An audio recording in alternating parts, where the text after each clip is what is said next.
The Communications Minister is in New York and on the world stage. But a problem back home is in the spotlight.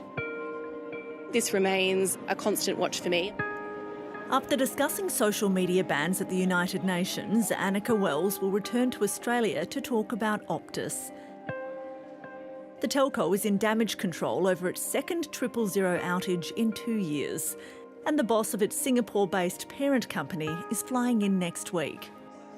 I have asked to speak with Singtel when they are in the country next week. I'll be shortly returning to Australia.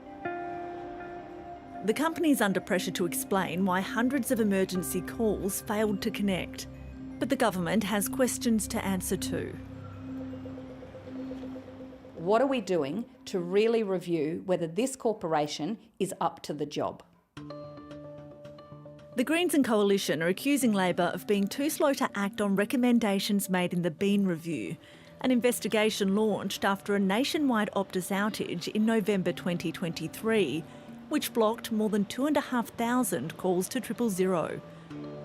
The report was handed over in March last year with 18 recommendations. And the government accepts all of them. Among the priority recommendations, the establishment of a new 000 custodian. The Minister was asked about its progress this week. That role has actually been established and is operative within my department at the moment. Thanks very much for your time. But the new watchdog doesn't yet have any teeth because the legislation to give it the powers it needs is still being drafted. The Minister has promised to fast-track the new laws, but it's unlikely they'll be passed this year. There's only 3 sitting weeks of the Parliament left for this year, and we still don't have this legislation drafted. The government is kind of being caught out on the back foot. Sarah Hanson-Young says Australians shouldn't have to wait that long. You're the second largest communications company in the country, and you couldn't... The Green Senator chaired a Senate inquiry into the 2023 Optus outage and says the government must take further steps now to rein in the troubled telco. The Minister has the power to act and she should use it. The CEO of peak communications body ACAN agrees. We think the government certainly needs to act as a matter of urgency to shore up the public safety. Carol Bennett says the Minister has the power to appoint an independent expert to oversee Optus's 000 system to ensure it's operating as it should. It's critical we do this now because at any time we could see another outage, whether it's today, tomorrow, next week. We can't afford to take that risk. The community can't afford that risk, and certainly the government can't afford that risk. The government says its immediate focus is getting to the bottom of what went wrong. It's asked the communications watchdog to investigate. Telco networks are complex. We will need time to dig into what's exactly happened here. This week, the Optus CEO revealed human error was to blame for the technical issue that blocked hundreds of 000 calls in WA, South Australia, the NT and parts of New South Wales last Thursday. 3 people died during the outage and the company failed to notice the problem for 13 hours. Which team monitors the 000 network?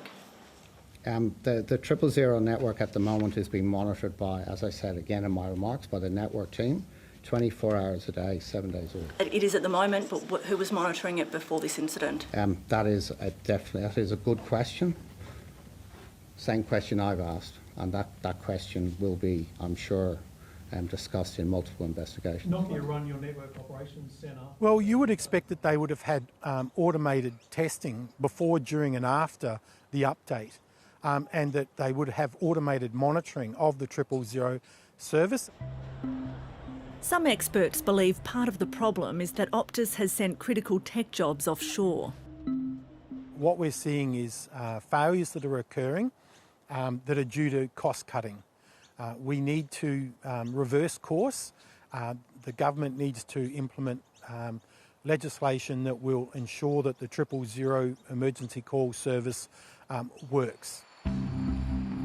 Optus has announced an independent review to be completed by the end of the year. But winning back trust could take much longer. I think Australians' faith in the triple-0 system is really shaken. What we need to see now is regaining consumer trust and regaining consumer confidence when it comes to their access to emergency services when they most need them.